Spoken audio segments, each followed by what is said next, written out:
The truth is here. E.R. Carter was your mother. That's impossible. Our mother died years ago. Then who is this? These papers prove it. She was hidden from us. The records are clear. She loved you all. "You don't belong in a store like this," Madison Vale said, staring at the old black woman's worn coat and frayed canvas bag. Brooke, the sales associate, stepped back as if Eleanor had dragged street dust across the marble. A woman in diamonds laughed softly and whispered, "Security should handle her." Eleanor did not answer. She only looked at the tiny silk tag hanging from the scarf in front of her. Printed in gold thread were 3 words Madison had not noticed. Eleanor Hopkar R. Carter Archive. Carter and Vale stood on Madison Avenue like a museum that had learned how to sell desire.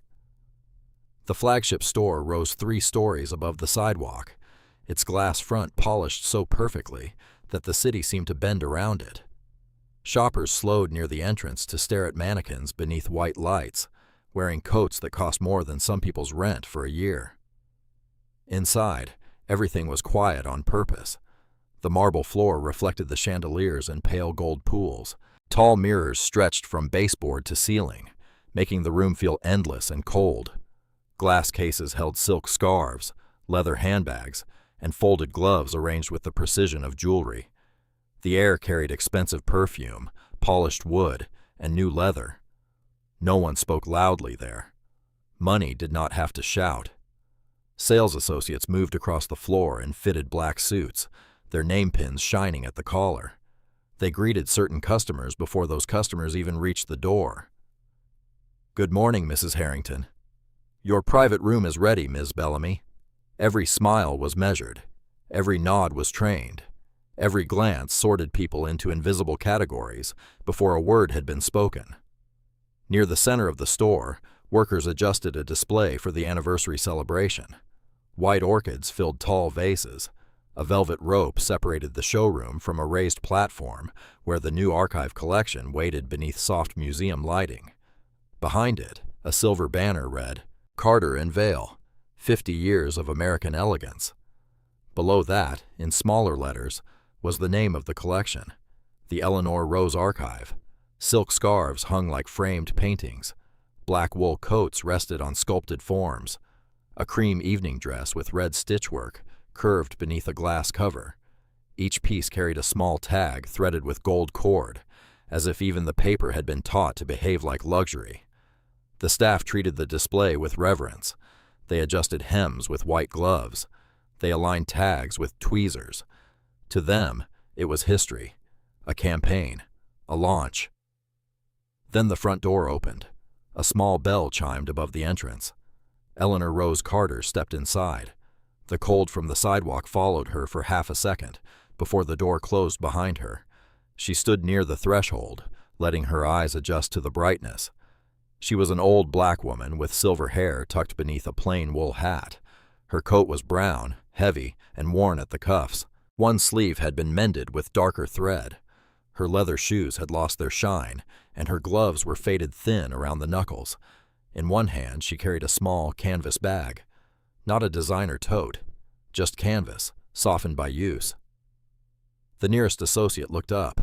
Her smile arrived automatically, then slowed. Her eyes moved from Eleanor's hat to her coat, from the coat to the shoes, from the shoes to the bag. Something in her face changed, not rude enough to name, but clear enough to feel. Across the floor, another associate noticed and stopped arranging a scarf. A third looked toward the entrance, then quickly back at the register. Eleanor did not seem surprised. She took one slow step onto the marble. The soles of her old shoes made a soft sound, small against the hush of the store. A man in a cashmere overcoat glanced at her, then turned his body slightly away. A woman near the fragrance counter lifted her chin and looked toward the manager's station. No one asked Eleanor if she needed help. Not right away. The store continued moving around her, but with a new stiffness, like a perfect room had discovered a stain on its own carpet. Eleanor's gaze traveled over the staircase, the private fitting area, the anniversary banner, and finally, the archive platform.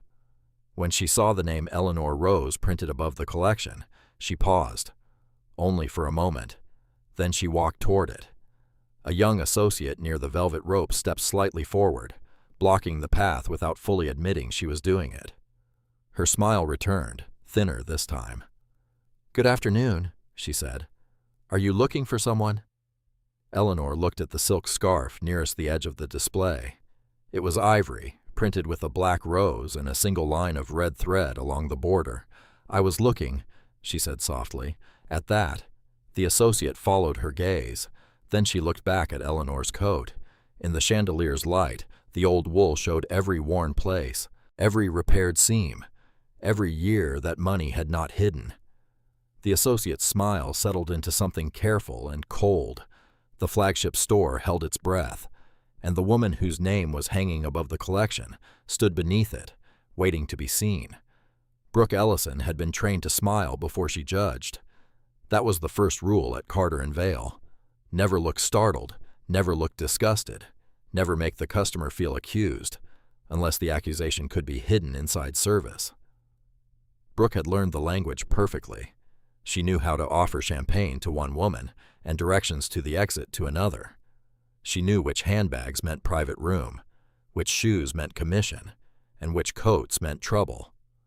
So when Eleanor stood near the archive display in her worn brown wool coat, Brooke did not frown. She smiled. It was almost worse. "Good afternoon," Brooke said, stepping between Eleanor and the velvet rope. "Are you here for an appointment?" Eleanor looked at her with calm, tired eyes. "No, I was passing by." Brooke's smile held. "I see." The words were soft, but something beneath them closed. Eleanor turned her gaze back to the black cashmere coat inside the glass case. It was displayed on a pale mannequin beneath a ring of white light. The collar curved like a quiet wave, the cuffs stitched with a single red line. The tag hung from one sleeve on a gold thread. "I would like to see that coat," Eleanor said. Brooke blinked once, not because the request was confusing, because it was too clear. "That piece is from the Eleanor Rose archive," she said. "It is part of a limited anniversary presentation." Eleanor nodded. "I know." Brooke's eyes flicked down again to Eleanor's shoes. The leather was cracked near the toe. One glove had a repaired seam. The canvas bag in her hand sagged softly against her knee. Behind the fragrance counter, another associate pretended to adjust bottles while watching. Brooke lowered her voice into something polished. Most archive pieces are reserved for established clients. Eleanor did not move. "Is it for sale?" "The collection is available through appointment and pre-order only." "Then I would like to make an appointment." A pause. It was small, but everyone nearby felt it. Brooke touched the tablet in her hand, though she did not unlock it. "Our appointment calendar is extremely limited this week due to the anniversary event." "I can wait." The answer was simple. That made Brooke's face tighten around the smile. A couple near the handbag wall had stopped browsing. The man wore a navy overcoat and a watch heavy enough to catch the chandelier light. The woman beside him held a champagne flute and turned slightly, pretending to study a crocodile leather clutch. Both were listening now. Brooke sensed them. Her posture changed. She became more careful, more official, more dangerous. "May I ask whether you have a client profile with us?" Eleanor looked at the coat. "Not recently." "Not recently," Brooke repeated, as if the words proved something. The woman with the champagne gave a faint laugh into her glass. Eleanor heard it. She did not look over. Brooke stepped a little closer to the velvet rope. "Our archive consultants usually work with clients who have a purchase history, styling records, and a private fitting account. It helps us protect the integrity of the pieces." "The integrity of the pieces," Eleanor repeated quietly. "Yes." Brooke seemed relieved by the word. Integrity sounded clean. It sounded like policy. It sounded much better than saying she did not believe an old black woman in a patched coat could afford to stand near a cashmere display. Eleanor folded her gloved hands around the handle of her canvas bag. "I am only asking to see it." Brooke looked past her toward the entrance, then toward the manager's station. "I understand, But these garments are delicate. We cannot remove them from display for general browsing. The man near the handbag wall murmured something to his wife. She smiled. Brooke heard that too, and it gave her courage. "There is a Carter and Vale outlet location across the river," she said. "They carry seasonal markdowns and more accessible items. That might be a better fit." The sentence landed quietly. No one gasped. No one needed to. In a room like that, cruelty did not have to raise its voice. It only had to sound helpful. Eleanor finally turned from the coat and looked directly at Brooke. For the first time, Brooke seemed uncomfortable, not ashamed, just inconvenienced by the steadiness of the woman in front of her. "I did not ask for markdowns," Eleanor said. Brooke's smile thinned. "Of course. I asked to see the coat. I'm afraid that will not be possible without the proper appointment." "Then please make one." Brooke glanced at the couple again. They were fully watching now, their shopping forgotten. The associate behind the fragrance counter had gone still. Even the security guard near the door looked toward the display.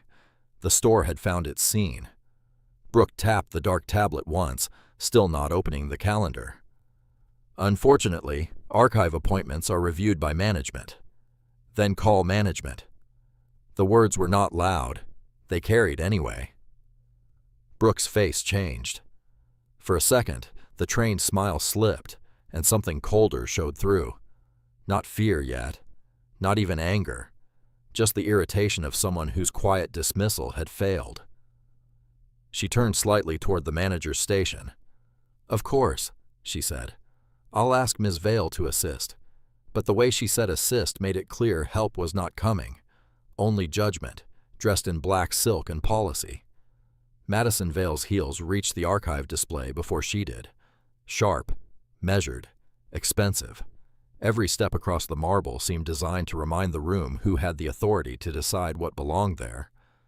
She came from the manager's station near the private fitting rooms, holding a slim tablet against her side. Her black suit fit like it had never been worn twice. Her perfume arrived first, cold and floral, cutting through the leather smell. Brooke leaned toward her. "There's an older woman asking to handle the archive coat," Brooke whispered. "No appointment, no client profile. She's acting strange around the display." Madison's eyes moved to Eleanor. They did not meet her face first. They began with the hat, then the old coat, then the repaired sleeve, then the cracked shoes, then the canvas bag. By the time Madison looked into Eleanor's eyes, her decision had already been made. "Good afternoon," Madison said. Her voice was smooth enough for nearby customers to pretend it was kindness. Eleanor answered softly. "Good afternoon. I'm Madison Vale, the store director." The name Vale hung in the air longer than the title. Brooke straightened. The couple near the handbag wall exchanged a look. Eleanor gave no sign that it impressed her. "I asked to see the black coat." "Yes, Brooke mentioned that." Madison glanced toward the glass case. "That piece is part of a protected archive presentation. We don't remove those garments for unscheduled visitors." "Visitors?" Eleanor repeated. Madison smiled. "Guests." The correction was small, so was the insult. "I wanted to examine the seam at the collar," Eleanor said. "And the original tag." Brooke's eyebrows rose.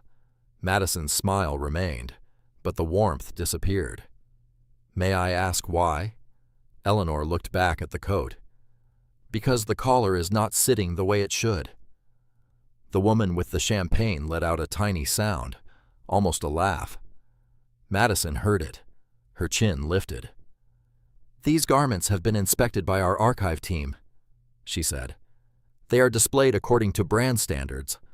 I am not asking to damage it. No one said you were. But the way Madison said it told the room she meant the opposite." Eleanor stood still beside the velvet rope, small beneath the tall mirrors, her canvas bag hanging from one hand. A sales associate stopped folding tissue paper. A client near the shoe salon turned his head. Brooke held her tablet like a shield. The scene had become public now.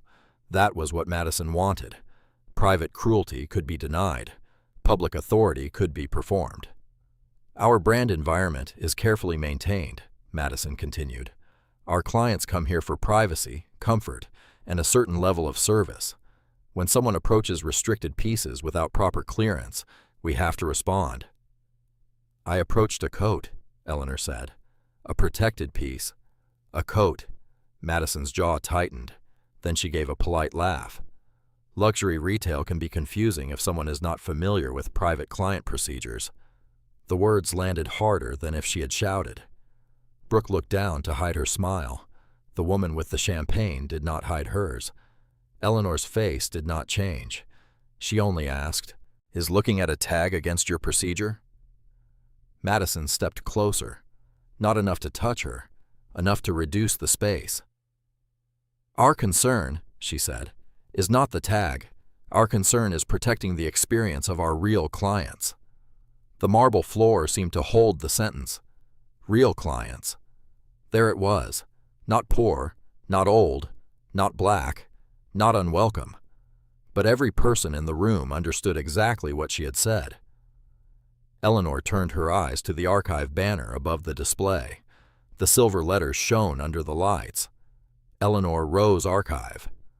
For a moment, something passed across her face. Not anger, not embarrassment. Something older than both. Then she looked back at Madison. "I see." Madison mistook the quiet for defeat. "Brooke can show you to the door," she said, "or she can write down the address of a more suitable location." The security guard near the entrance looked uncomfortable. His name tag read Marcus Reed. He took one reluctant step forward, then stopped when Eleanor lifted one gloved hand, not to resist, only to hold her place.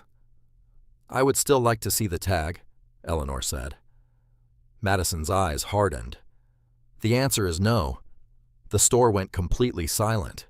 Even the soft music overhead seemed to fade. Eleanor looked at the black coat one last time, at the red line along the cuff, at the gold cord holding the small tag. Then she looked at Madison Vale, calm as stone. "You should be careful," she said quietly, "with things that still carry names." Celeste Harrington noticed Eleanor the way people notice a stain on white silk. She stood near the handbag wall with a champagne flute in one hand and her phone in the other, her diamond bracelet catching the chandelier light. Two sales associates hovered nearby, one holding leather swatches, the other waiting with a garment bag. Madison saw her watching and smiled. "Mrs. Harrington, I apologize for the interruption," she said. "We are handling it." Celeste's eyes traveled over Eleanor's coat, the repaired sleeve, the canvas bag, the old shoes planted quietly on the marble. "Oh, don't apologize," Celeste said, her voice sweet and sharp. "It's the most interesting thing that's happened in here all morning." Brooke gave a nervous laugh. That was all Celeste needed. She stepped closer, inside the invisible circle of protection that money gave her. No one asked if she had an appointment. No one questioned why she was near the archive rope with champagne in her hand. The rules seemed to know her face and step aside. Eleanor remained by the display, her hand lowered, her eyes calm. Celeste tilted her head. "Were you trying to buy from the archive collection?" Eleanor did not answer immediately. "I asked to see a coat," she said. "A coat," Celeste repeated, as if the word amused her. "How brave." The woman beside her, another customer in a pale wool suit, covered her smile with two fingers. Madison's expression stayed professional, but she did nothing to stop it. Celeste turned toward Brooke. Maybe she thought this was one of those public museum exhibits. Brooke looked down, but the corner of her mouth moved. A young associate appeared with a fresh glass of champagne for Celeste. "Your refill, Mrs. Harrington." "Thank you, darling." No one offered Eleanor water. No one asked if she needed to sit. The small humiliation passed through the room without sound. A glass for one woman, a guard's shadow for the other. Celeste lifted the champagne. "People come in here for all kinds of reasons now. To film, to warm up, to pretend they're part of something." Eleanor looked up then, not at Celeste, at the enormous campaign photograph above the archive platform. The image showed a young model in an ivory evening dress, her body turned under dramatic light, one hand resting on the curve of a black rose embroidered at the waist. Along the hem, a single red stitch ran like a secret line. The photograph was modern, glossy, expensive. But the dress was not new. Eleanor knew the slope of that neckline. She knew the way the waist folded before releasing into the skirt. She knew the black rose, too, though the original had been drawn in pencil on brown pattern paper long before Carter and Vale learned how to pronounce heritage. Her eyes stayed on the dress. The room mistook her silence for confusion. Celeste followed her gaze and laughed softly. "Oh, that one is couture-inspired. Very special. I'm sure it looks familiar from a magazine." Eleanor's fingers tightened once around the handle of her bag. Only once. Across the room, a young man near the fragrance counter lifted his phone. He angled it low, pretending to check a message while the camera captured Eleanor, Madison, Celeste, Brooke, and the velvet rope. He was not recording because he wanted justice. He was recording because cruelty looked entertaining when it happened to someone else. The screen reflected in his sunglasses, an old woman in a luxury store, a rich woman laughing, a manager smiling like policy. Madison noticed the phone and did not tell him to stop. Celeste noticed and turned slightly, giving the camera her better side. Eleanor noticed too. Still, she did not move. That made the scene stranger. The people laughing expected embarrassment. They expected apology. They expected the old woman to retreat, to lower her eyes, to make herself smaller under their amusement. But Eleanor only looked at the photograph, then at the dress beneath it, then at the tiny tag hanging from the nearest scarf. Her face held no performance, no pleading, no anger offered for entertainment, just memory.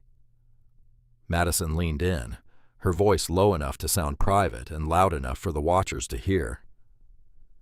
"Mrs. Carter," she said, using the name from Eleanor's introduction without understanding its weight, "we are asking you respectfully to step away from the archive display." Celeste smiled into her glass. Brooke folded her hands. The phone kept recording, and above them, the black rose dress glowed beneath the campaign lights, built from a drawing the old woman had made before anyone in that room knew her name. Madison did not answer Eleanor's warning. She turned her head instead, just enough for Marcus Reed to understand that the moment had moved beyond customer service. Marcus stood near the glass doors, one hand folded over the other, his black security jacket neat across his shoulders. He was 52, with tired eyes and a name tag polished before each shift. He had seen this before. A woman with a coupon watched too closely. A delivery driver denied a restroom. A young man in work boots followed by associates pretending to straighten shelves. Marcus had learned to keep his face still. A still face kept food on the table. "Marcus," Madison said, lifting 2 fingers, "please stand by." The words were quiet. They still carried like an order. Marcus crossed the marble slowly. His shoes made a softer sound than Madison's, heavier, reluctant. He stopped a few feet from Eleanor, not close enough to touch her, close enough for everyone to understand what he had been placed there to mean. Eleanor looked at him. Marcus looked away first. Madison turned back to Eleanor. "You are disturbing our clients." Eleanor's eyes moved across the room. Celeste stood with her champagne. Brooke held her tablet. The man with the phone still had his screen angled low. The couple near the handbag wall watched, with the alert pleasure of people pretending not to enjoy discomfort. "I have not raised my voice," Eleanor said. "No," Madison replied. "But disruption is not always volume." Brooke nodded quickly, grateful for language that made cruelty sound trained. Eleanor looked at the ivory scarf on the display table, folded beside a card describing heritage rose printing. "Then I would like to buy that scarf," Eleanor said. For 1 second, the room did not know what to do with the sentence. It was too reasonable. Brooke recovered first. "That scarf is part of the archive release. Is it for sale?"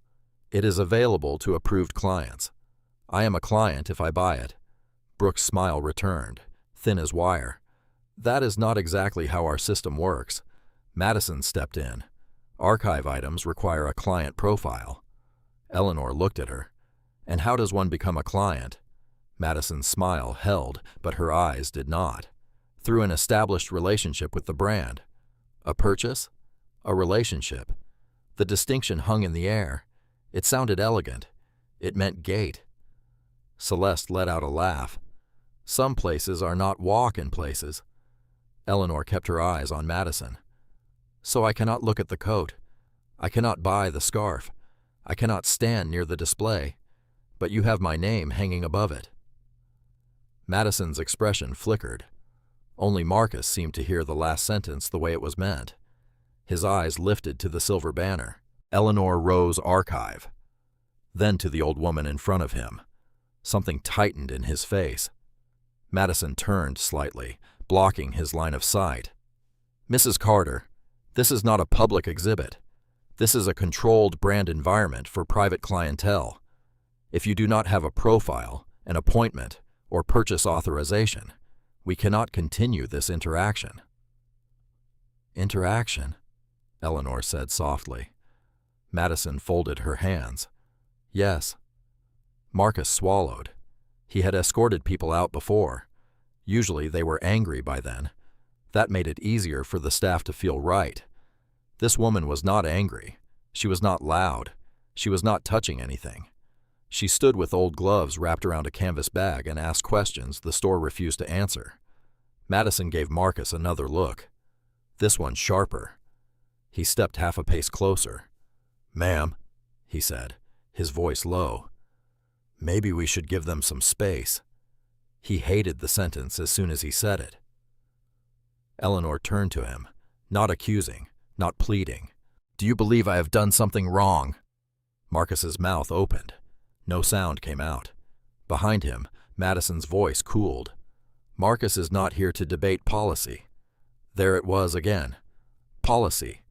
The word that could make a person's dignity disappear without anyone admitting who made it vanish. Brooke tapped her tablet. I can note that the guest declined assistance. I did not decline assistance, Eleanor said. No one is refusing you service, Madison replied. The lie stood in the center of the room. Marcus looked at the scarf, then at the banner, then at Eleanor's hands.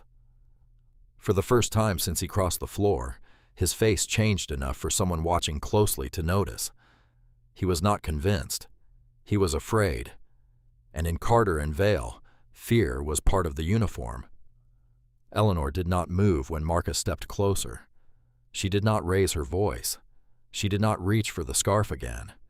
She simply stood beneath the silver archive banner, her old canvas bag resting against her side, while the room waited for her to become embarrassed enough to leave.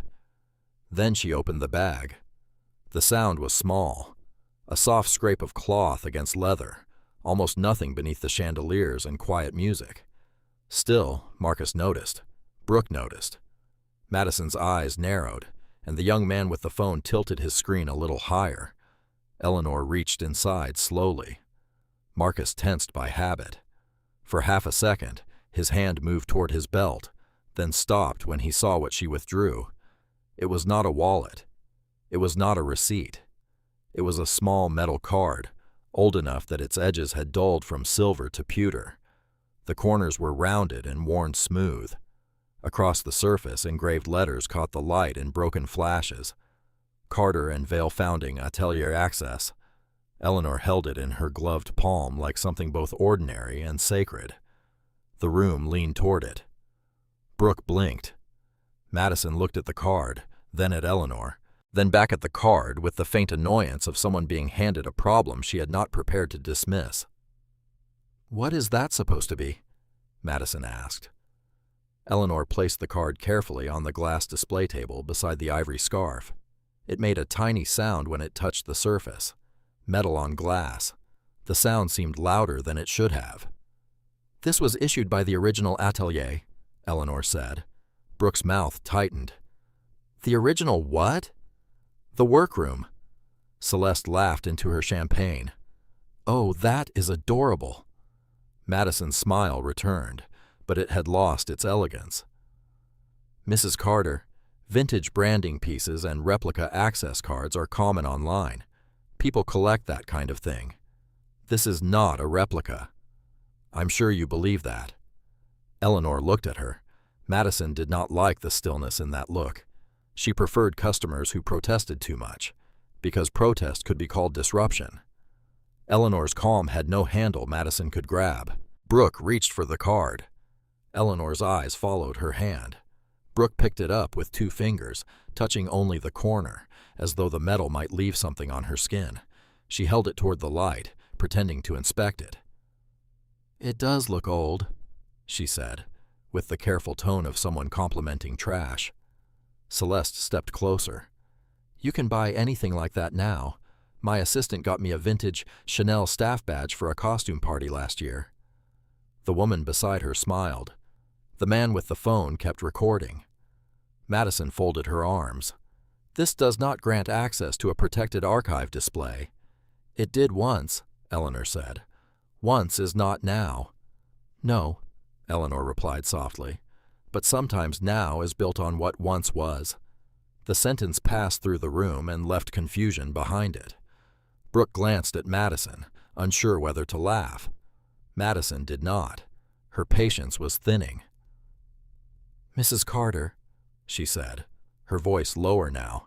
"Bringing a questionable metal card into a luxury store and claiming special access is concerning. Concerning to whom? To management? To the coat?" Madison's eyes hardened. Eleanor extended one hand. Brooke hesitated, then returned the card. Eleanor did not snatch it back. She received it gently, wiped the edge once with her thumb, and held it flat in her palm. Marcus looked at the engraved words again. Founding Atelier Access.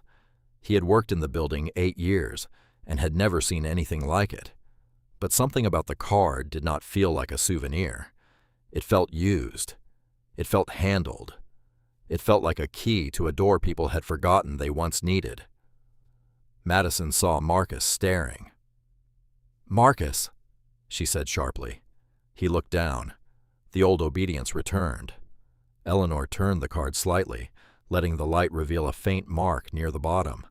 A rose inside a C. The same rose was embossed on the archive scarf tags, smaller now, cleaner now, stripped of age and labor. Brooke saw it. For one instant, her face changed. Then Celeste spoke again. "Well, if she has a magic card, maybe she owns the place." She laughed at her own joke. This time, fewer people joined. Eleanor closed her fingers around the card. Then she looked at the glass walls, the polished fixtures, the floating staircase, the velvet rope, the archive coats arranged like saints beneath lights. "This card was issued," she said, "before this store had glass doors." Madison stared at her. The sentence meant nothing to her. That made it worse. She heard only defiance. She saw only an old woman refusing to shrink. She felt, beneath the policy language and the silent customers, the smallest crack in her authority. Her voice turned cold. "I think we're done here." Eleanor slipped the card back into her canvas bag. "No," she said quietly. The old metal disappeared from sight. But somehow the room felt heavier after it was gone. Eleanor's no remained in the air longer than Madison expected. It was not loud. It simply stayed there, quiet and immovable, like a pin holding fabric in place. Madison stared at her. "Excuse me?" Eleanor's eyes had returned to the black cashmere coat. Not the price card, not the faces watching her, only the coat. The garment hung beneath a white spotlight, its curved collar lifted slightly from the mannequin's neck. Along the inner edge ran a single red stitch, delicate enough that most customers would never notice it. The archive tag hung from the left sleeve on a gold cord, facing outward toward the room. Eleanor looked at it for several seconds. Then she said, "That tag is turned the wrong way." Brooke gave a small laugh before she could stop herself. Madison's expression hardened. "Mrs. Carter, this is not the time for design commentary." "It is stitched to face the heart," Eleanor said softly, "not the window." Brooke blinked. "What?" "The red thread runs toward the body. The tag should fall inward. That was the point. Celeste covered her smile with the rim of her glass. Well, now she's a curator. A few people laughed. Luxury stores did not like loud cruelty. They preferred the kind that fit between sips of champagne. Eleanor did not look at them. She took one careful step closer, not crossing the rope, not touching the coat. Her gloved finger lifted only toward the tag, stopping inches away. The collar is also sitting too high on the right side, she said. The underlayer is pulling because someone pressed the seam flat instead of letting it roll. Madison glanced at Brooke. Our garments are prepared by trained archive specialists. Then one of them rushed. Brooke folded her arms around the tablet. You can't possibly see that from here. Eleanor looked at the coat the way another person might look at an old photograph. I can. Behind the register, Nina Brooks stopped tying ribbon around a white box. She was 24, new enough to still read training materials at night, careful enough to remember footnotes other associates skipped. When the archive collection arrived, the staff received a digital guide called The Language of the Red Thread. Nina had read it. One sentence came back to her now. On original Carter archive codes, the red stitch is meant to face inward, symbolizing private strength beneath public elegance. Nina's hands froze on the ribbon. She looked from Eleanor to the black coat, then to the tag. It did face outward. Brooke noticed Nina staring. Nina, can you finish that package? Nina looked down. Yes, but she did not move. Madison stepped nearer to Eleanor, her perfume sharpening the space between them. You are making claims about a collection you clearly do not understand. Eleanor's eyes remained on the coat. Understanding does not always arrive in a new suit. Celeste's smile disappeared for half a second. Marcus heard the line and lowered his eyes. Madison did not miss it. Enough, she said. Eleanor turned slowly toward the scarf on the display table. It was close enough that the tag dangled over the edge, gold letters printed against cream silk paper. Eleanor R. Carter Archive. For the first time, she touched it. Not the scarf, not the fabric, only the small paper tag, lifting it gently between two gloved fingers. Brooke inhaled sharply. Please do not touch the merchandise, Brooke said. This is not merchandise, Eleanor whispered. Madison stepped forward. Remove your hand. Eleanor let the tag fall. It swung once on its gold cord, turning slowly under the light. The name flashed, disappeared, then flashed again. Nina saw it. Eleanor R.R. Carter Archive. She looked at Eleanor's face, then at the name, then back again. Something did not fit. The old woman's coat was worn. Her bag was plain. Her shoes were tired. But the way she had looked at the seam, the tag, the red stitch, was not the way a stranger looked at luxury. It was the way someone looked at work. Madison lifted her tablet. Brooke, note that the guest interfered with archive presentation materials. Eleanor did not argue. She only watched the tag settle into stillness. Nina's hands trembled around the ribbon, because she remembered another line from the training guide. The original red thread placement was personally specified by E.R. Carter in the first atelier pattern notes. Nina looked up again, and this time she did not look away. Madison did not call the police, not yet. She understood the value of making a decision look administrative before it became force. So instead of raising her voice, she turned from Eleanor and walked behind the polished service counter, where the computers were hidden from the showroom by a wall of white orchids. Brooke followed close behind, still holding her tablet. Celeste remained near the archive rope with her champagne, watching as if the scene had been arranged for her entertainment. Eleanor stayed where she was. She did not chase Madison. She did not plead with Brooke. She did not explain the card again. She stood near the glass case, her canvas bag at her side, looking at the black coat as if the room around it had grown less important than the mistake in its seam. Behind the counter, Madison unlocked the internal system. The screen glowed blue against her face. Incident report. She clicked the form open and began typing. Unverified visitor approached restricted archive merchandise. She paused, glanced up at Eleanor, then typed faster. Potential disturbance to private clientele experience. Brooke leaned over her shoulder. Should I add that she touched the tag? Madison's fingers stopped, then continued. Guest interfered with archive presentation materials after repeated verbal guidance. Brooke nodded, satisfied. Madison added another line. Possible counterfeit access card presented to gain unauthorized proximity to protected collection. The words lined up neatly on the screen. Unverified, disturbance, counterfeit, unauthorized. They looked clean, almost harmless. That was the danger of them. In the showroom, Eleanor had not moved from her place. Customers had begun pretending to shop again, though no one had really stopped watching.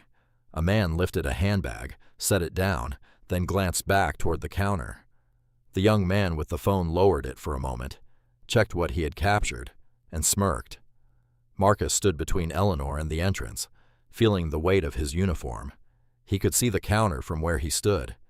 He watched Madison open the security dashboard. 4 camera angles appeared on the monitor. Entrance, archive display, handbag wall, main showroom. Madison selected the archive angle, then dragged the timeline back. Marcus saw the moment Eleanor lifted the tag. He saw Brooke step in. He saw Celeste laughing. He saw himself moving closer, placed like a warning sign beside a woman who had done nothing violent. Then Madison adjusted the clip. She cropped the frame tighter around Eleanor's hand near the tag. Marcus's stomach tightened. The new angle did not show Celeste's face. It did not show Madison stepping close. It did not show Brooke holding the metal card with 2 fingers like something dirty. It did not show the moment Eleanor asked whether she had done something wrong. It showed only the old woman and the merchandise. Madison clicked save. Marcus looked away too late. Madison saw him watching. Her eyes held his for 1 second. A warning passed between them without words. Then the phone rang in Madison's hand. She put it to her ear and changed her voice completely. "This is Madison Vale at the Madison Avenue flagship," she said. "I'm documenting a situation involving a non-profile visitor disrupting the archive floor." She listened. No, nothing physical yet. But she presented what appears to be a fake historical access card and began making claims about the archive construction. Another pause. Madison glanced toward Eleanor. "Yes, in front of VIP clients." She did not mention the laugh. She did not mention the champagne. She did not mention the sentence about real clients. She made herself sound like the last wall between Carter and Vale, and chaos. "We are protecting the brand environment," Madison said. "I wanted regional aware before we remove her." Behind her, Brooke's face relaxed. Paperwork had become permission. Across the room, Nina Brooks still stood near the wrapping station, the unfinished ribbon lying loose beneath her fingers. She kept seeing the tag in her mind, the direction of the red thread, the training note, the way Eleanor had known the collar was pressed wrong without touching it. Nina looked toward the black coat. A small product card sat beneath the display glass. Style code, archive number, batch ID. Her heartbeat quickened. She reached for the store tablet assigned to packaging and opened the inventory lookup. Her fingers moved carefully, one eye on Madison, one on the display. CV-AER 047 black cashmere archive coat. The file loaded. Nina saw the entry for the collar construction, then the tag placement note, then a line that made her stop breathing for half a second. Original pattern reference, ER, Carter Atelier Note Series. Nina saved the product code. Then she saved a screenshot. She did not know why yet, only that something was wrong. At the counter, Madison finished the call. "Thank you," she said. "We'll proceed according to policy." She hung up and looked at Eleanor with new confidence. The report was filed. The camera was trimmed. The story had been shaped. But in 2 quiet places, the truth had not disappeared. Marcus had seen the edit. Nina had saved the code. And Eleanor Rose Carter, still stood beneath her own name, waiting while the store built a case against the woman who had helped build the brand. Long before the marble floor, before the chandeliers, before Carter and Vale learned how to sell history in glass cases, Eleanor Rose Carter worked in a third-floor room above a grocery store in Harlem. The windows stuck in summer. The radiator screamed in winter. The floorboards dipped near the cutting table, and the ceiling leaked whenever rain pushed hard enough through the old roof. There was no champagne there, no velvet rope, no client profile, only bolts of fabric stacked against brick walls, pattern paper pinned with rusting weights, and a sewing machine that shook the table when Eleanor pressed her foot to the pedal. She was 26 then. Her hands were already famous in a small circle of women who knew quality before magazines named it. Choir directors came to her for Sunday coats. Jazz singers came after midnight with dresses torn at the hem. Secretaries saved for weeks to buy one blouse that made them stand straighter in offices where nobody said their names correctly. Eleanor measured without rushing. She listened before she cut. She believed clothing should not announce wealth first. It should announce that the person wearing it had survived something and still chosen beauty. That was why she made the red stitch. A single line, nearly hidden, placed inside the collar or near the cuff. Not for strangers, not for display, for the person wearing the garment, private strength beneath public elegance. She wrote that phrase in pencil on the corner of her first pattern sheet. Years later, Carter and Vale would print almost those exact words in gold ink and pretend no one remembered who had written them. The black cashmere coat began on that table. Eleanor drew the collar with a curve that softened the neck, but did not fold weakly. She cut the shoulder narrow enough to feel tailored, wide enough to let a woman move. She refused to flatten the seam, because the roll gave the coat its shadow. "Clothes should breathe," she told a young apprentice once. "If you press the life out of a seam, all you have left is fabric." The black rose scarf came later. She sketched it after her mother died, using the flower her mother used to pin near her church hat. A rose, but not sweet. Dark, almost stubborn. Around its border, Eleanor placed the same red line, not as decoration, but as memory. That scarf would become one of Carter and Vale's signature pieces. Back then, it was only silk drying on a line near an open window, while taxis honked below. Malcolm Vale found the workroom because a socialite wore one of Eleanor's coats to a benefit downtown. He arrived in a camel overcoat, with clean hands and a voice trained by rooms that always opened for him. He had investors. He had family money. He had friends at department stores, and a way of saying future that made people lean forward. Eleanor had none of that. She had paper patterns, calloused fingers, and a mind that saw structure inside cloth. For a while, they needed each other. Carter and Vale was born from that imbalance. Malcolm could get them into rooms Eleanor was never invited to enter alone. Eleanor could make garments those rooms could not ignore. He spoke to buyers. She slept beside her sewing machine. He signed leases. She redrafted patterns until dawn. He entertained editors. She fixed every line before a model stepped onto a platform. At first, her name was there. Small, but there.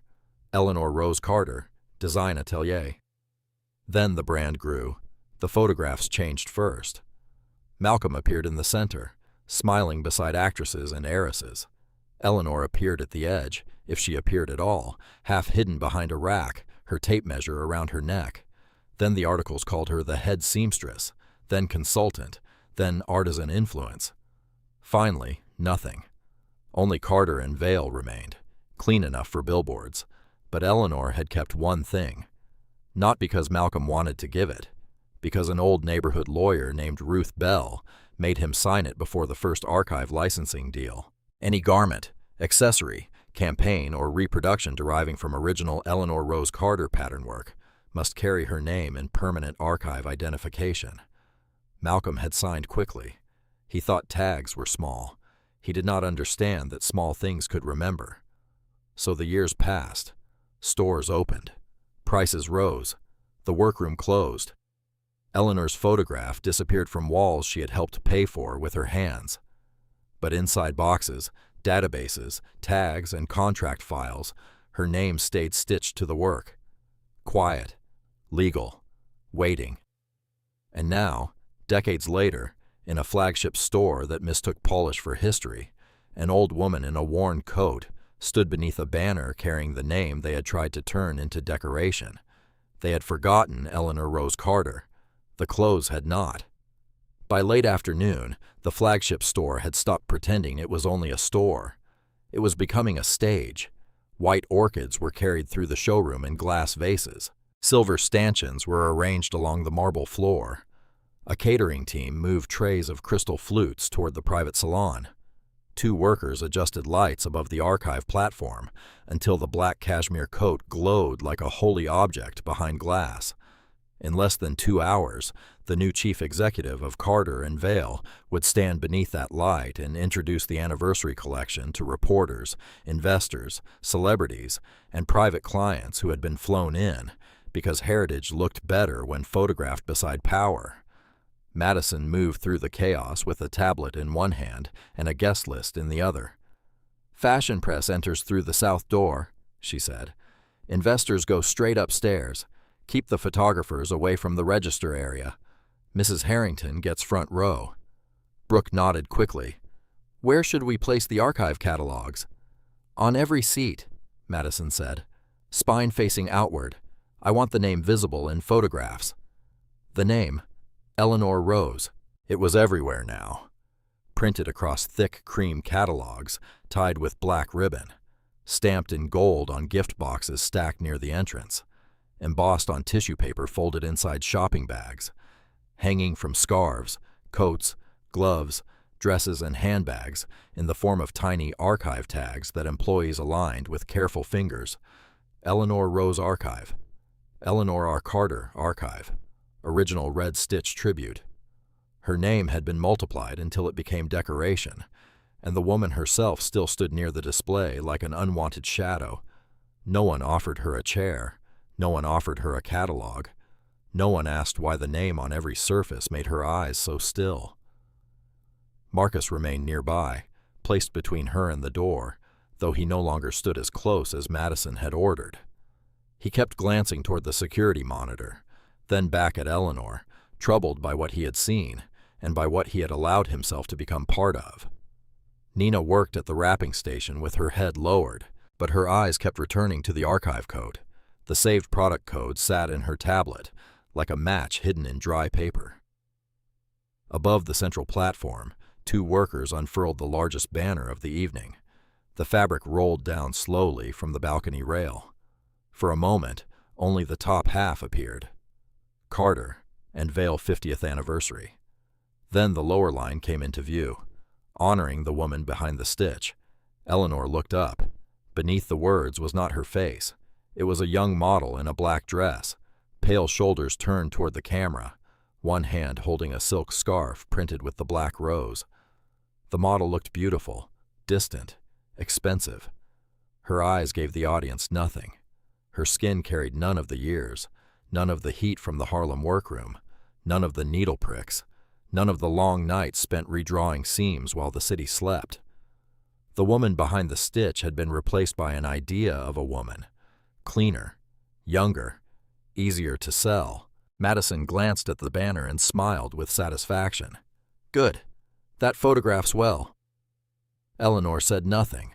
A staff member passed her carrying a tray of gift boxes, each one stamped with her name. Another employee walked by with a stack of catalogs.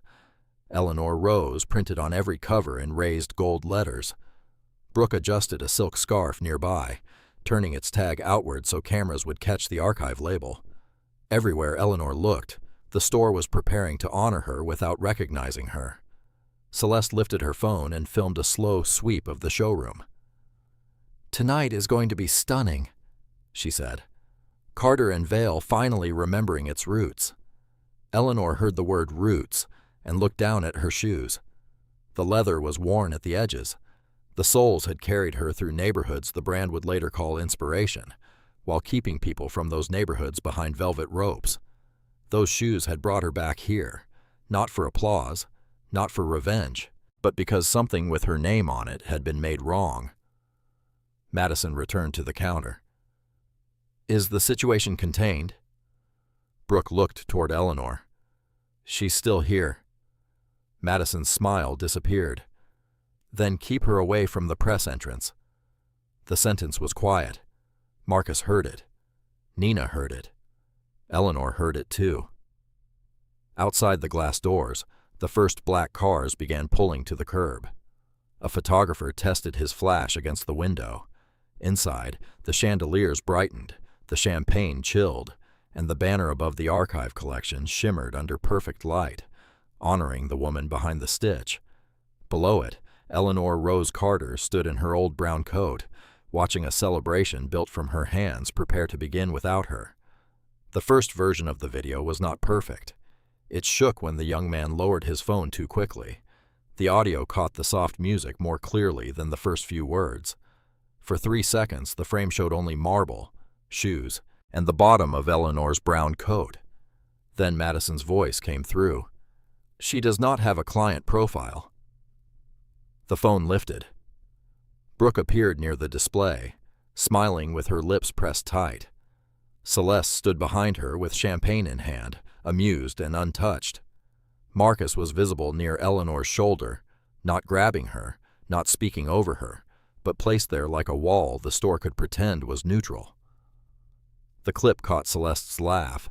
It caught Brooke looking down to hide her smile. It caught Madison saying, "We are protecting the experience of our real clients." That was enough. The young man posted it before he left the store. At first, he wrote a caption meant to mock Eleanor. Old lady wandered into Carter and Vale archive launch and got checked. For a few minutes, people laughed the way he expected them to. Then someone clipped the moment Madison said real clients. Someone else slowed down the part where Eleanor stood silently beneath the banner with her name on it. A third person found the words printed above the display and placed them beside Eleanor's face. Eleanor Rose Archive. The tone changed. By the time the first black cars were arriving outside the flagship, the video had already escaped the store. Phones lit up in taxis, in apartments, in workrooms, in hair salons, in design classrooms where students watched between assignments. The clip traveled faster than Madison's incident report, faster than the regional office, faster than the carefully arranged guest list waiting at the door. The title that finally stuck was simple: "Luxury Store Humiliates Elderly Black Woman During Archive Launch."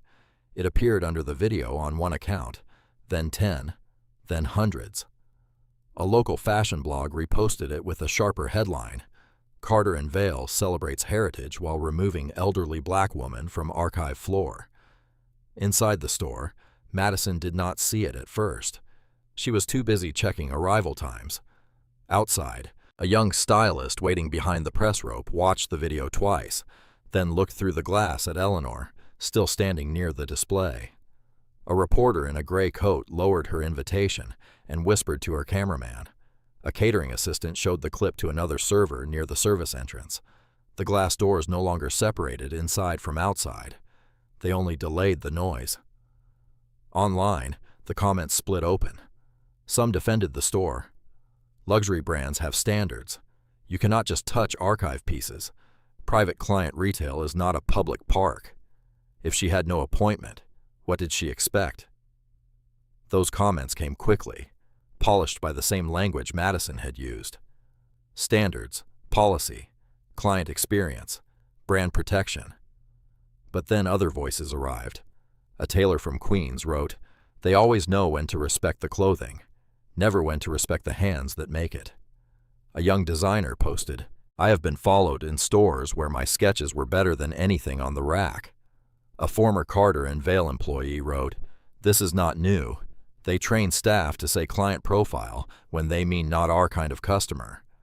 A black woman in Chicago shared a story about saving for months to buy a handbag and being asked 3 times if she was waiting for someone. A seamstress in Atlanta commented only one line: "Never disrespect an old woman who looks at seams before prices." That sentence spread too. Inside the flagship, the archive catalogs still sat on every chair. The champagne still waited in perfect rows. The banner still promised to honor the woman behind the stitch. But now, on screens outside the glass, people were watching the woman herself being treated like a disturbance. Marcus saw the first sign of it when two guests near the entrance stopped walking. One held up a phone. The other looked from the screen to Eleanor, then to Madison. Marcus felt something cold move through him. Not fear this time, recognition. Nina saw it next. A notification appeared on the packaging tablet from a staff group chat.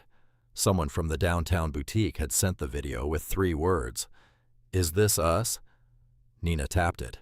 The clip played silently in her hand. Madison's face, Brooke's smile, Celeste's champagne, Eleanor standing beneath her own name. Nina looked up from the screen, and the room seemed different. The same marble, the same lights, the same expensive quiet. But outside, the silence had broken.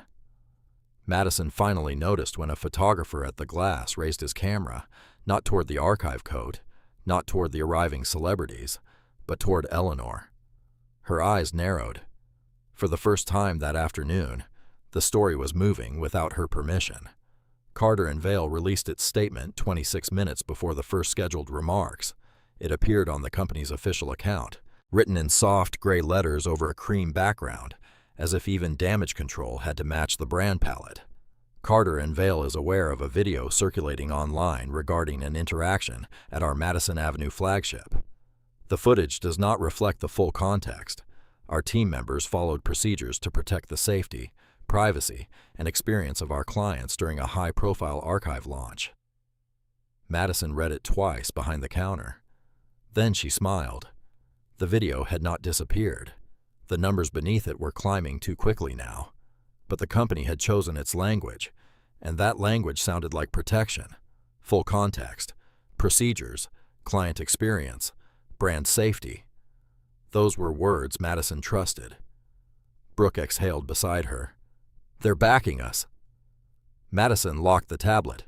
"Of course they are. We followed brand standard." Across the showroom, Eleanor still stood near the archive floor, silent under the anniversary lights. Phones rose outside the glass. Whispers moved through the guests like wind under a door. Madison ignored all of it. She had a statement now. She had an incident report. She had a cropped security clip.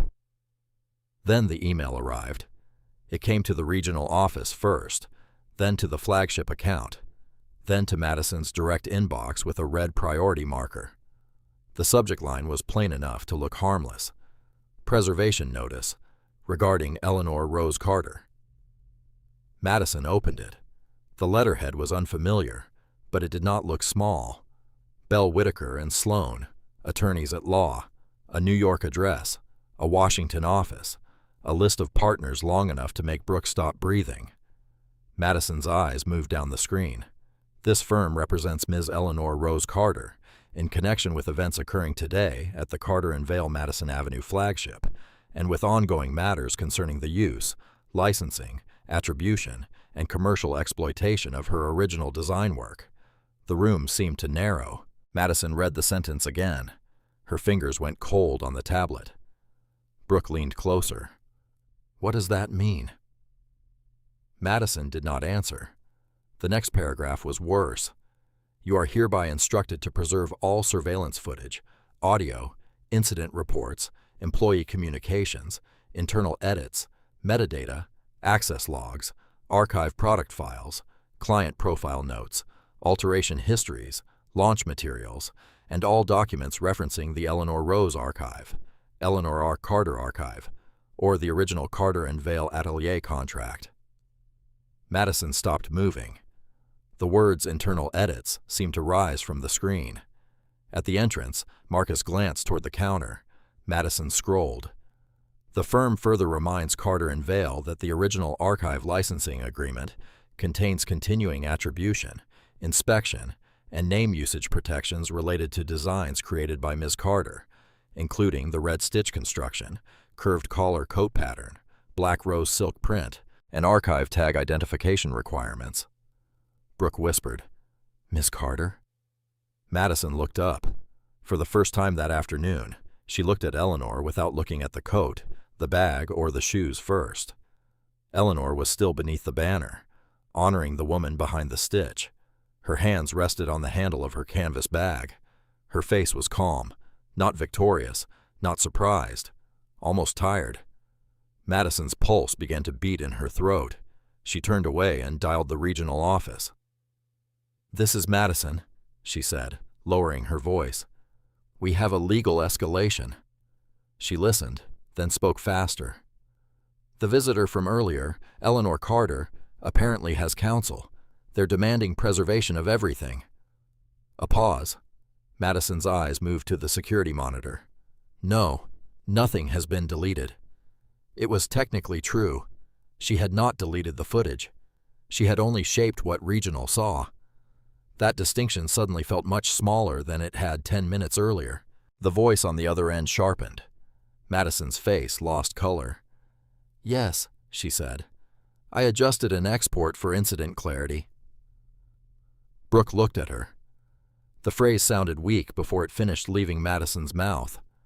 On the counter, the legal letter remained open. Black words on white paper. No perfume, no silk, no polished marble. Just a demand that the truth remain where it was. Outside, another camera flash struck the glass. Inside, Madison Vale finally understood that the old woman had not come armed with a metal trinket or a confused memory. She had come with a name the company still needed, and the law knew it. After the event lights dimmed, Carter and Vale looked less like a temple and more like a machine. The orchids had been moved to the back hall. Half-empty champagne flutes sat on silver trays. Tissue paper lay crushed beneath the wrapping station. Outside, a few photographers still waited near the curb, but inside the flagship, the marble floor had gone cold and quiet. Nina Brooks stayed after closing under the excuse of finishing inventory notes. Marcus Reed stayed because security always stayed. Neither of them said much at first. Nina sat behind the packaging desk with the store tablet flat in front of her. The screen brightness turned low. The archive product file was still open. Her fingers hovered above the glass as if touching the wrong line might trigger an alarm. She searched the black cashmere coat again. Original design, Eleanor Rose Carter. She searched the ivory scarf. Original design, Eleanor Rose Carter. Then the black rose evening dress. Original design, Eleanor Rose Carter. The leather gloves, the red stitched handbag, the cream silk blouse. Every file carried the same line, buried beneath pricing, campaign notes, shipment numbers, and styling recommendations. Original design, Eleanor Rose Carter. Nina leaned back slowly. The store had not just used the name for marketing. The name was in the system. It was not a story. It was not a theme. It was not some beautiful phrase chosen by branding people over coffee. It was attribution. It was record. It was proof. From the security desk near the rear hallway, Marcus watched the main monitor. The full camera timeline still played in silence. He had already seen Madison's export. He had also seen what she left out. The full footage showed Eleanor standing still. It showed Brooke refusing service. It showed Celeste laughing into her champagne. It showed Madison stepping close, shaping every sentence like policy. It showed Marcus taking his reluctant place beside a woman who had never threatened anyone. He hated watching himself most. Not because he had touched her. He had not. Because he had stood there. Because sometimes obedience looked clean until the camera played it back. Nina appeared at the edge of the security office door. Marcus turned quickly. "You shouldn't be back here." "I know." Her voice was low. For a moment, neither of them moved. The building hummed around them. Somewhere upstairs, a vacuum cleaner bumped against a wall. In the empty showroom, the anniversary banner still hung over the archive platform. Nina held up the tablet. "Every archive product says the same thing." Marcus looked at her. "What thing?" "Original design, Eleanor Rose Carter." His eyes shifted toward the monitor. On screen, Eleanor stood beneath her own name while Madison pointed toward the door. Marcus rubbed both hands over his face. "I saw her edit the camera export." Nina swallowed. "Do you have the full one?" He did not answer right away. That was answer enough. Nina looked down the hallway, afraid someone might appear even though the store was closed. The legal letter said preserve everything. Madison will say she did.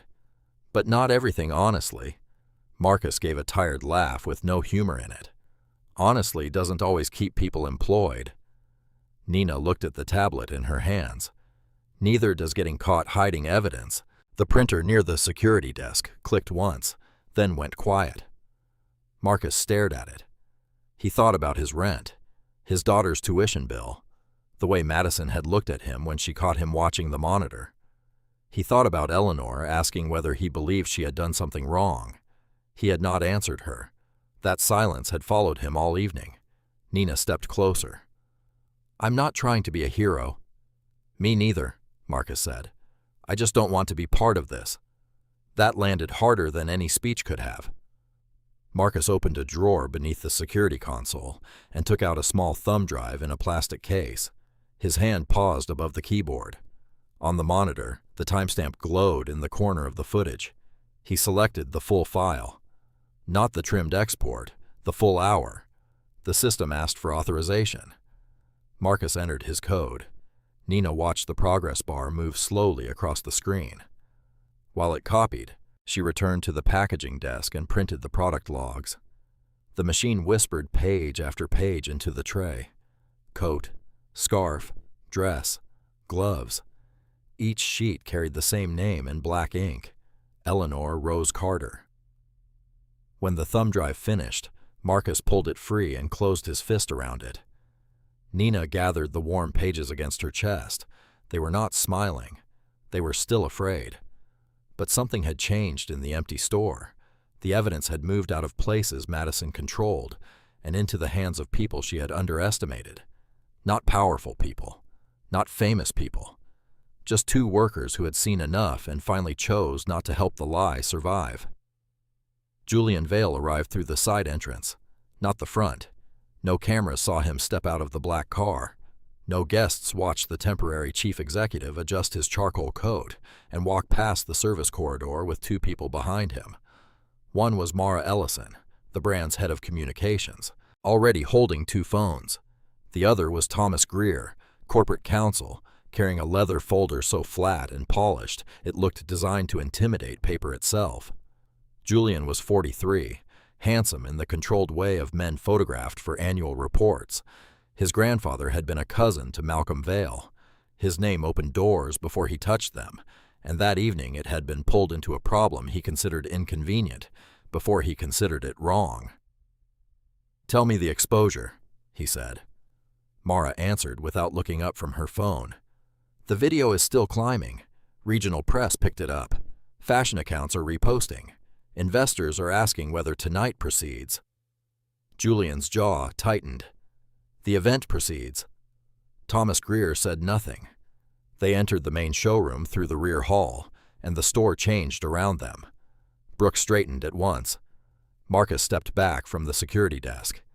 Nina lowered her eyes over a stack of papers she had not yet hidden. Madison came forward quickly, carrying her tablet like evidence. "Mr. Vale," she said, "thank you for coming so quickly." Julian looked past her to the archive platform, the banner, the glass cases, then to the dark windows where camera flashes still flickered from outside. "Start from the beginning," he said. Madison did not hesitate. "She entered without appointment or profile," she said. "She approached restricted archive pieces, demanded access, presented a questionable metal card, and repeatedly interfered with merchandise despite clear guidance from staff." Brooke nodded beside her. Celeste Harrington stood near the private salon, wrapped in cream wool and diamonds, her champagne gone now. Without the glass in her hand, she looked less amused and more careful. "She was making everyone uncomfortable," Celeste added. "Madison handled it very professionally." Julian glanced at her. He knew Celeste's name. He knew her reach. He knew her husband sat on two boards that mattered to people who invested in brands like his. Madison continued. "I was protecting the collection, the clients, and the anniversary presentation. Then someone posted a misleading video." Thomas Greer opened his folder on the glass display table. The showroom no longer felt like a boutique. It felt like a courtroom no one had admitted to building. At the center of the table lay Madison's incident report. the legal preservation letter, a printed product log, and the ivory scarf with its small tag turned upward. Around it stood executives, employees, one wealthy witness, and one security guard who could not stop looking at the floor. Then the front door opened. The room went still. Eleanor Rose Carter stepped inside again. She wore the same old brown coat, the same plain hat, the same faded gloves. Her canvas bag rested against her side, and beneath the chandelier light, every worn seam seemed more visible than before. No one laughed this time. A junior employee opened the door for her as if unsure whether she was allowed to be respectful. Eleanor walked to the glass table slowly. Julian watched her approach with the guarded expression of a man trying to decide how much danger stood in front of him. "Mrs. Carter," he said, "I'm Julian Vale." "I know who you are," Eleanor replied. The quiet sentence landed harder than a greeting. Madison's eyes sharpened. "Mr. Vale, this is the individual I described." Eleanor looked at Madison, then at the documents on the table. Individual, visitor, disturbance, counterfeit. She paused. "You found many names for me today." Julian's expression did not change, but his attention did. Eleanor reached into her canvas bag and removed the metal card. Marcus lifted his eyes. Nina stopped breathing. Eleanor placed the card on the glass beside the scarf tag. Metal against glass. The same small sound returned, only now it echoed through a room full of people powerful enough to pretend not to hear it. Madison spoke quickly. "That is the fake access card I mentioned." Celeste folded her arms. "It looked theatrical to me." Thomas Greer leaned closer. Julian looked down. The worn engraving caught the light. Carter and Vale Founding Atelier Access. For the first time all evening, Julian Vale did not look at the cameras, the investors, or the event schedule. He looked at the card, then at the name on the scarf tag beside it. Eleanor R. Carter Archive. Then at the old woman standing across from him, calm as if she had already survived worse rooms than this one. "Run it," Julian said quietly. Madison blinked. "Run what?" Julian did not look away from Eleanor. "The archive record." Nina did not expect everyone to look at her. She had spent most of the day trying not to be seen, lowering her eyes when Madison spoke, folding ribbon while powerful people decided what the truth should sound like. But now Julian Vale had asked for the archive record, and the nearest employee with the product tablet was Nina. Madison turned sharply. "Brooke can handle that." Julian did not look at Brooke. "She has the tablet." Nina felt the weight of the room shift onto her hands. The glass table reflected every face above it. Julian Vale, controlled and cold. Thomas Greer, watching the paperwork. Madison, pale beneath her perfect makeup. Celeste, standing a little farther back now. Marcus near the security desk, still and silent. Eleanor across from them all, calm in her worn coat. Nina stepped forward. Her fingers trembled as she opened the inventory system. "What product?" she asked quietly. Julian pointed to the ivory scarf on the table. "Start there." Nina lifted the small tag and scanned the code. The tablet beeped. A second later, the large showroom screen behind the archive platform changed from the anniversary slideshow to a plain internal record. The guests who had remained in the store turned toward it. Brooke's mouth fell open. Item: Black Rose Silk Scarf. Collection: Eleanor Rose Carter Archive. Original pattern holder: E.R. Carter. Licensing clause active. Quality review rights active. No one spoke. The words were too plain to argue with immediately. Madison recovered first. "That is just the collection language. The archive name was built into the product files for marketing." Thomas Greer leaned closer to the screen. "Scan the code," he said. Madison looked at him. "That is unnecessary." "Scan the code."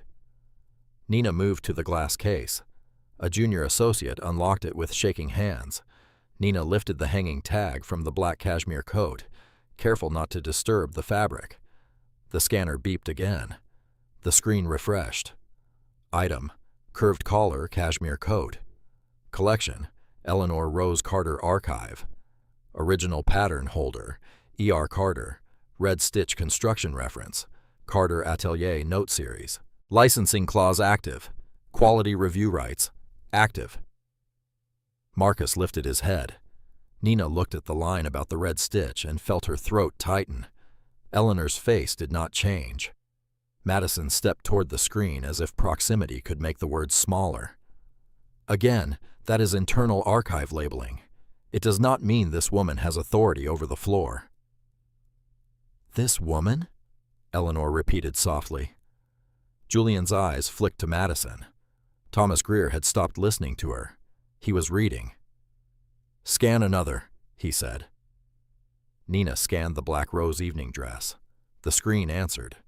Original pattern holder, E.R. Carter. Licensing clause active. Quality review rights, active. She scanned the red-stitched handbag. Original pattern holder, E.R. Carter. She scanned the leather gloves. Original pattern holder, E.R. Carter. She scanned the cream blouse, the silk wrap, the limited edition archive belt, the small black scarf Celeste had admired earlier. Again and again, the screen returned the same name. Eleanor Rose Carter, E.R. Carter. Licensing clause active. Quality review rights, active. Each beep landed like a gavel.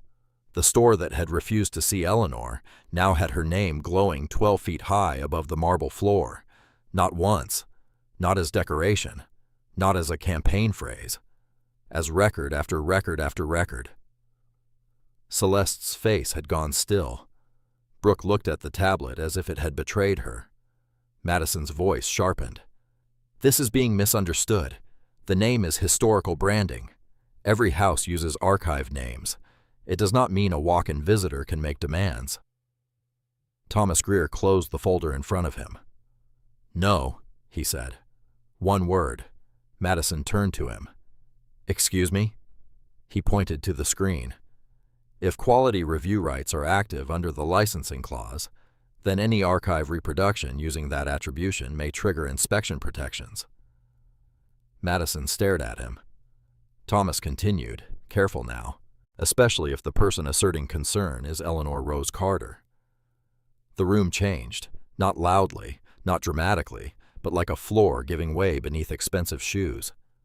Julian looked at Eleanor again, this time without impatience.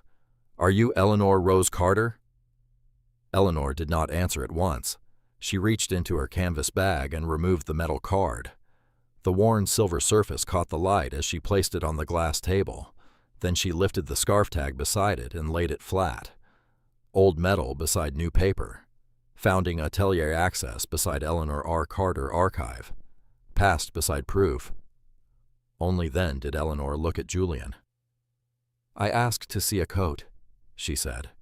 The sentence was so quiet the room had to lean into it. Madison had no policy ready for that. The question did not frighten Eleanor. It tired her. Are you Eleanor Rose Carter? The room waited as if a name could only become real once someone important asked for it. The same name hanging from the scarves. The same name glowing on the screen. The same name stamped on boxes, printed in catalogs, and written into contracts everyone in the room had been paid to protect. Eleanor looked at Julian Vale. Yes, she said. I am. No one moved. Outside the glass, camera flashes continued. Inside, the showroom held a silence so complete that the soft hum of the display lights seemed loud. Julian's face changed first. Not into warmth, not yet. Into calculation interrupted by understanding. He looked back at the screen, at the line that read original pattern holder, E.R. Carter, then at the old woman in the worn brown coat. The crisis in front of him was no longer a video problem. It was not a bad headline. It was not one manager mishandling one customer. It was the brand standing on a name it had failed to recognize when that name walked through the door. Eleanor placed one gloved hand near the metal card, but did not pick it up. My name was not made for a campaign, she said. It was a signature. Her voice was low. Everyone listened anyway. It went on paper patterns before it went on silk tags. It went on sketches in pencil. It went on work orders, fitting notes, collar drafts, dye tests.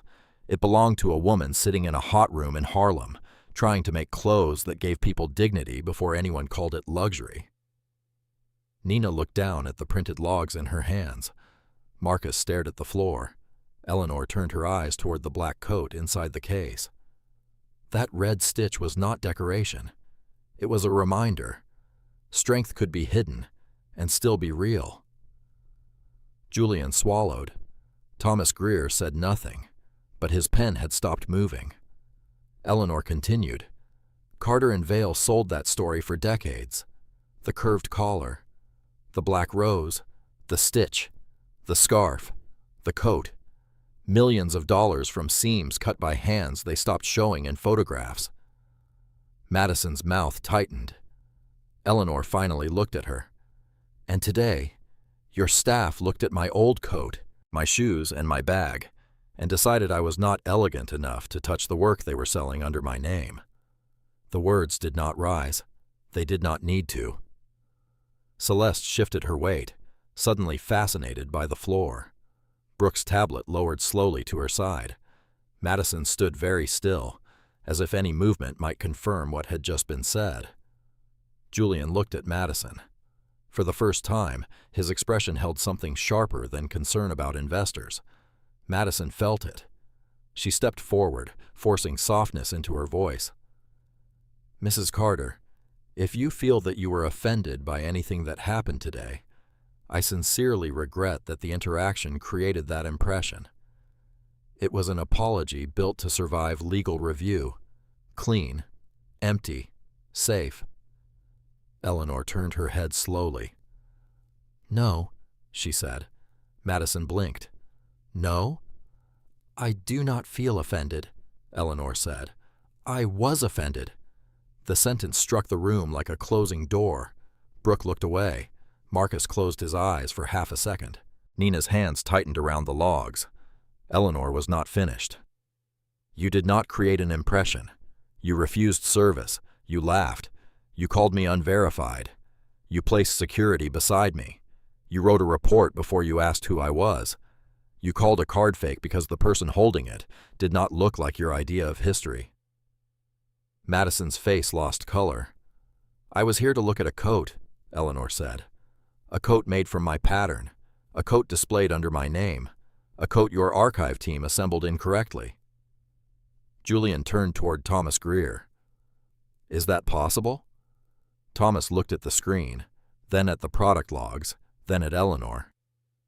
Yes, he said carefully. If her inspection rights are active, she had standing to raise a quality concern. The word standing settled over the glass table. It meant the old woman had not wandered in. It meant she had not invented her place. It meant the floor beneath Madison had been hers to question all along. Eleanor looked once more at the banner above them, honoring the woman behind the stitch. Then she looked back at Julian Vale. You cannot honor a woman in print, she said, while humiliating her in person. Julian did not answer, because for once no brand language was large enough to cover the truth. Madison reached for the last language that still felt safe. Policy. Her hands tightened around the edge of the glass table. The screen behind her still showed Eleanor's name, huge and undeniable, but Madison spoke as if enough official words could shrink it. Mr. Vale, my responsibility was to protect the launch, she said. We had VIP clients on site, press outside, investors watching. I acted to protect sales, brand confidence, and the image of Carter and Vale. Julian did not answer immediately. He looked at the archive code, then at the scarf tag, then at Eleanor's metal card resting beside it like an old witness no one had expected to speak. Finally, he looked back at Madison. What image, Julian asked, his voice cold and even, is worth more than the woman who created it? Madison's lips parted. No answer came. The question did not need volume.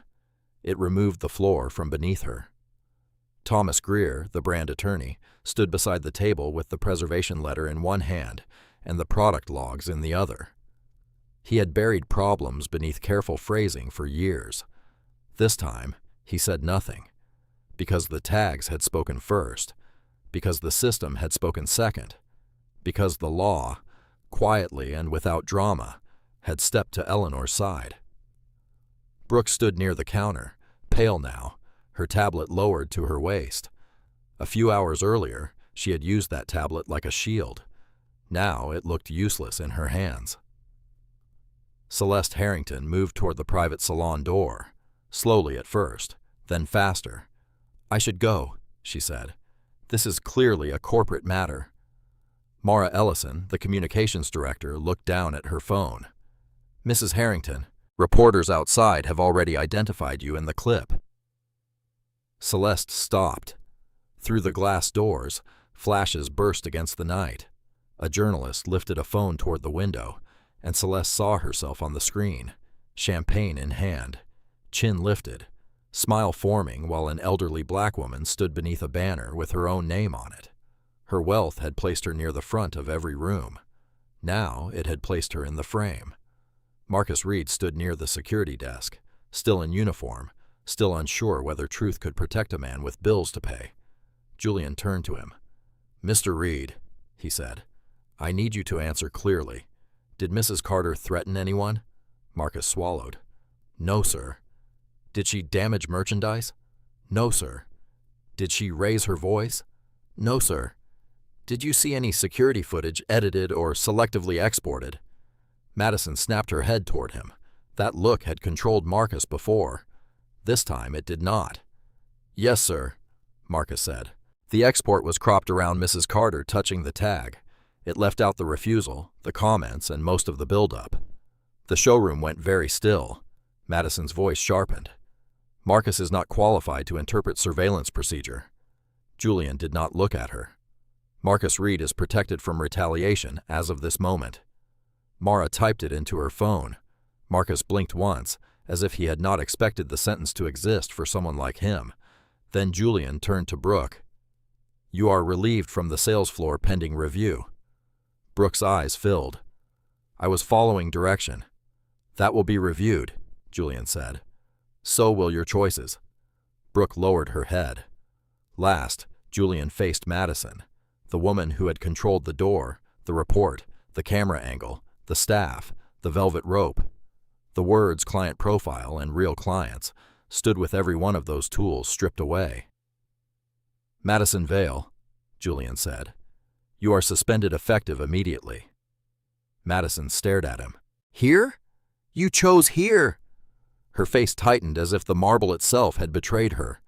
Julian turned to Thomas. "Begin a full investigation into client classification, VIP access practices, archive handling, security escalation, and discriminatory profiling at this store." Thomas nodded.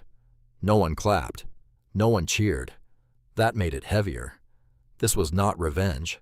It was the truth taking back the room piece by piece. Eleanor watched without smiling. Madison looked at her, searching for hatred, triumph, anything she could call bitterness. She found none. Only dignity. And that was the one thing Madison had failed to take. Julian Vale did not ask Eleanor to leave the showroom. He asked everyone else to step back. For the first time that day, the space around her was not made by suspicion. It was made by respect. The glass table remained between them, holding the old metal card, the scarf tag, the product logs, and the legal letter like pieces of a story finally placed in the right order. Julian looked at Eleanor with the weight of a man realizing his family name had been protected by someone else's erasure. "Mrs. Carter," he said, "Carter and Vale owes you a public apology." Eleanor watched him. "I can say that tonight," Julian continued.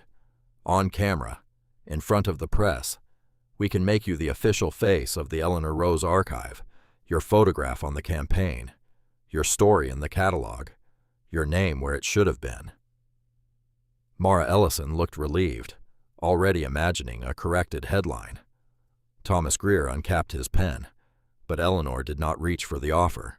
She looked toward the archive platform, where the black coat still waited beneath perfect light. "A face is easy," she said. Julian paused. Eleanor turned back to him. "A face can be printed by morning. A statement can be posted before midnight. That does not change the door. No one answered. The door is what failed today, she said. The policy failed. The training failed. The way your staff decided who deserved kindness before anyone opened a wallet failed. Brooke lowered her eyes. Madison stood farther away now, guarded by nothing but silence. Julian nodded slowly. What are you asking for? Eleanor placed one gloved finger beside the scarf tag. First, every employee in this store is retrained, not in luxury language, in human dignity. If a person walks in wearing a patched coat, they still receive service. Marcus looked up. Second, Eleanor continued, your client profile system is reviewed. No more using purchase history as a velvet rope around respect. If something is restricted, explain the rule. Do not turn the rule into a weapon.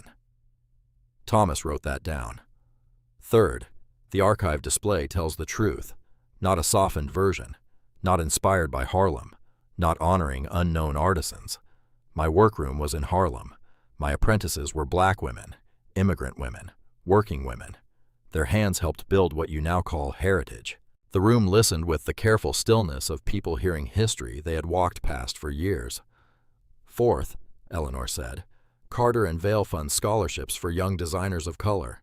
Not a publicity prize, a real fund, tuition, materials, mentorship, workspace.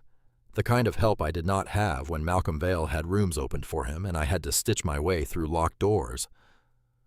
Julian's face tightened at the name Malcolm, not defensively, in shame. Eleanor looked toward Nina, and she joins the archive team. Nina froze. Me? She whispered. You protected the record when it would have been easier to protect your job, Eleanor said. That is archive work too. Nina's eyes filled, but she nodded. Eleanor turned to Marcus. And he does not get punished for telling the truth. Julian answered before anyone else could. He won't. Not enough, Eleanor said. Security should not be used to make poor people feel criminal. Put him in charge of rewriting that policy. Marcus stared at her, stunned. Julian looked at him. Customer Safety Director, effective pending formal review. Marcus blinked as if the words belonged to someone else. Eleanor finally picked up the metal card and closed it in her palm. I will not let you use my face to save a bad system, she said. If my name stays on that tag, then the door changes for the next woman who comes in tired, old black, poor, invisible, or simply not dressed like money. Julian bowed his head once, not deeply. Enough. We will put it in writing, he said. Eleanor looked at the coat. Then bring me the corrected contract, she said. And someone please fix that collar before you sell another story from my hands. Weeks later, the glass doors of Carter and Vail opened before Eleanor touched them. Not because staff were nervous, because they had learned her name. A young associate stepped aside and held the door with both hands. Her voice was quiet, respectful, and clear. Good afternoon, Mrs. Carter. Eleanor nodded once. She wore the same old brown coat. The cuffs were still worn. The sleeve was still mended with darker thread. Her shoes still carried the patience of many sidewalks. But this time, no one looked at the coat as proof that she did not belong. They looked at it like history had walked in wearing its own evidence. The showroom had changed. Not completely. Marble still shone beneath the lights. Glass cases still held silk, wool, leather, and gold-edged tags.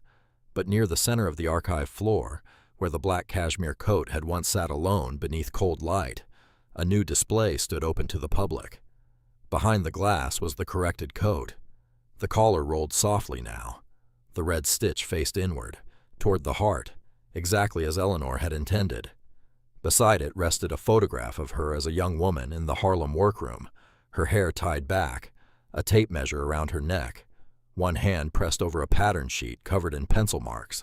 Below the photograph was a new plaque. Eleanor Rose Carter, designer, pattern maker, founder of the original Carter Atelier archive. Under it hung a single tag, designed by Eleanor Rose Carter. No initials, no vague archive language, no borrowed poetry. Her full name. A young girl stood in front of the display with a sketchbook pressed to her chest. She could not have been more than 19. Her scholarship badge hung from a black ribbon around her neck, and her eyes moved between the coat, the photograph, and the tag as if she were seeing a door open somewhere inside herself. Eleanor watched her for a moment. Then the girl turned. "Are you her?" she asked softly. Eleanor smiled. "I am." The girl looked back at the photograph. "I want to make things like that." Eleanor's voice was gentle. "Then make them with your name still attached." The girl nodded as if she had been handed more than advice. Eleanor stepped closer to the case. She lifted one gloved hand and touched the small tag through the opening in the display, just as she had touched one before, when everyone thought her hand was a problem. This time, no one told her to stop. This time, the tag did not swing like evidence against her. It rested beneath her fingers like justice. The old coat on her shoulders and the new tag behind the glass told the same truth at last. A person's worth was never stitched into the price of what they wore. And if this story made you believe that no one should be judged by the coat on their back, like subscribe and watch the next story on your screen.